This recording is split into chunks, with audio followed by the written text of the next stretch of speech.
The son of Iron Man just killed Tony Stark, while Red Skull, with the power of Ultron, was able to fight against Captain and Thor at the same time.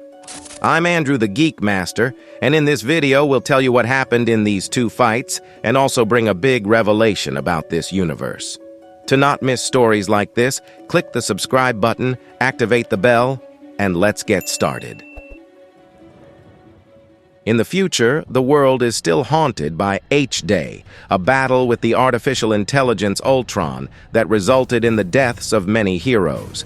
As result, the original Avengers have been replaced by new heroes working with the totalitarian government.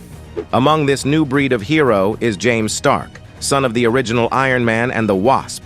James's mentor, Kyle Jarvis, is secretly the Red Skull, working in concert with Ultron's captive consciousness to seize control of the world.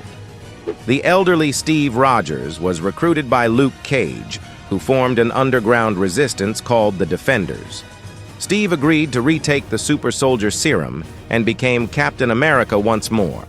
He then recruited Ms. Marvel, Thor, a new Hawkeye, and Tony Stark, now housed in a robotic body. The team infiltrated the headquarters of the replacement Avengers, only to discover that they were mere projections engineered by the Red Skull. The Red Skull, now also in a mechanical body, then revealed that he's already begun his full takeover of America, launching an attack on the government with James by his side. Young James Stark is still shocked to learn that his longtime confidant, Kyle Jarvis, is indeed none other than Johann Schmidt, better known as the Red Skull. And as if that weren't enough, James also discovers that the Red Skull is working with Ultron. This superior armor that the Red Skull is using was created by Ultron.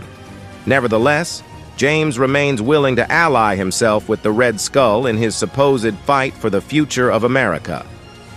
As soon as James leaves, Ultron understands that the Red Skull never intended to honor their agreement. All he wanted was power, and now that he has it, he no longer needs Ultron. This is so true that the Red Skull simply destroys the only machine that contained traces of Ultron, apparently destroying him once and for all. Then he leaves, saying that machines serve men and men serve the Red Skull. Meanwhile, the Avengers discuss everything they know. The Red Skull has taken control of the army, the laws, and the media, generating fake news that the new Avengers are saving the country from a corrupt and rebellious president. But the truth is that the Red Skull is the one orchestrating a coup d'etat. This is something he has been planning for years.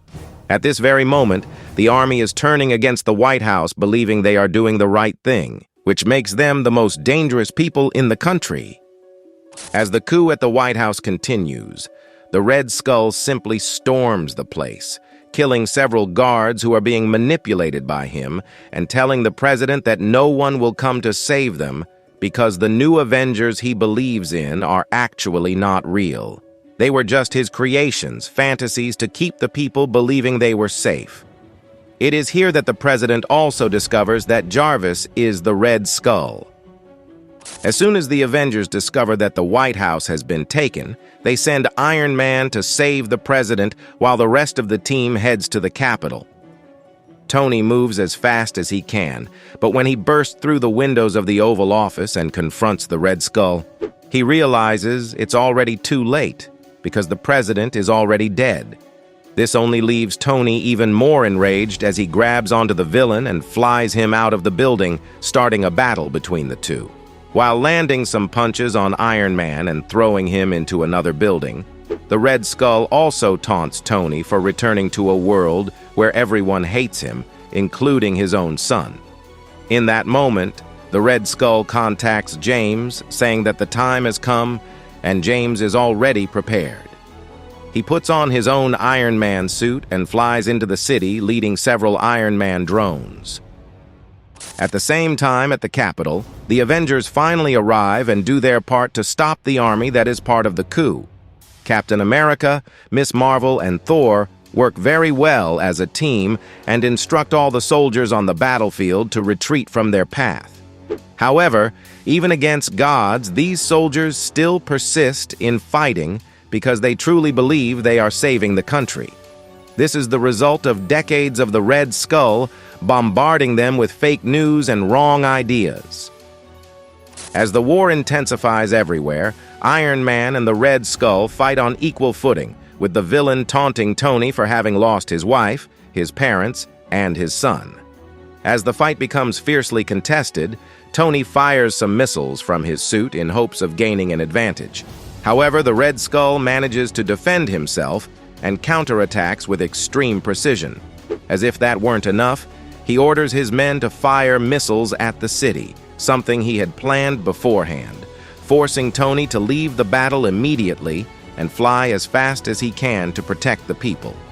He informs Steve of what's happening and also communicates the death of the president, leaving Captain even more infuriated. Knowing that the vice president will be the next target, Captain America orders Hawkeye and Miss Marvel to intercept the attack while he and Thor deal with the rest. However, at this moment, Thor is surprised by the arrival of the Red Skull, who fires a powerful energy blast that throws the God of Thunder off guard. Then the villain faces Captain America, reminding him that when Steve fought against Germany, he led men back then. But now Steve is leading children.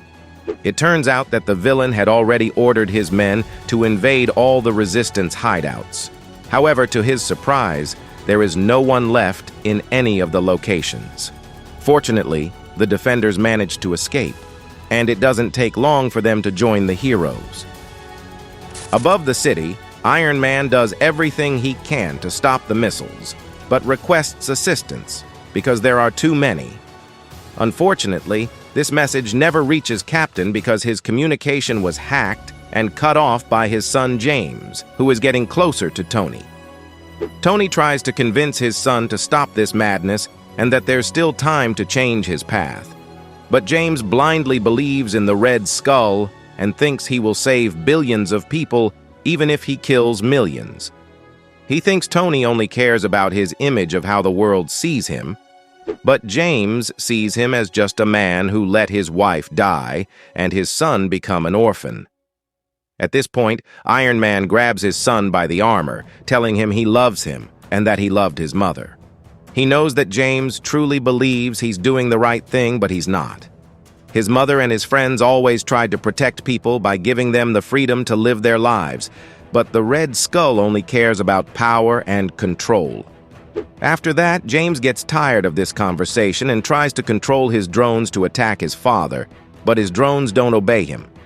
It turns out that in those moments when Tony was touching his son's armor, he managed to access it because James didn't make any changes to its technology. He even jokes that he doesn't control people, but he's very good at controlling machines. Back to the Red Skull, the villain not only has been able to fight Captain America and Thor at the same time, but he's also beating both of them using Ultron's power. Steve says it's good to know that after all, the Avengers used to beat him up too. James gets super angry that Tony used his drones to stop all the missiles that the Red Skull had launched. He starts beating up Iron Man with a sequence of various blows and throwing him to the ground. James ends up freaking out, claiming that if the so-called heroes hadn't shown up, they could have solved everything with minimal casualties. But now, the Red Skull is about to launch a nuclear attack on Washington. When Tony begs James to let him stop the villain, James simply flies at him, punching his already fallen father. He continues to punch his father repeatedly, saying that he always ruins everything. In the end, we can see James lamenting beside a completely defeated and broken Tony. At this point, Tony manages to regain communication with Captain America, warning him about a nuclear bomb being launched in Washington, forcing Thor to withdraw from the battle to intercept the bomb. Meanwhile, Luke Cage, along with the Defenders, find a way to broadcast this battle worldwide. Later, he uses an exoskeleton to join the battle to help the captain. But the Red Skull says there's nothing they can do to stop him because he's been planning this for decades. He even recalls Hero Day, stating that since that day, America became safer, not because the heroes disturbed the peace, but because after that day, America finally acquired the ultimate weapon that they could unleash on rebellious countries. As the Red Skull brings more revelations, we see Thor encountering the so-called ultimate weapon and is simply knocked out by it, falling unconscious. It turns out the ultimate weapon is not a bomb, but the Hulk himself. Yes, we see a Hulk who has probably been brainwashed and has allied with the Red Skull. It is even revealed that they called it H-Day, not because of the heroes, but because of the Hulk. I hope you enjoyed this video, and to find out the continuation of the story, don't forget to subscribe to the channel, activate the notification bell, and leave your like to help us out. Thank you for watching, and until the next adventure.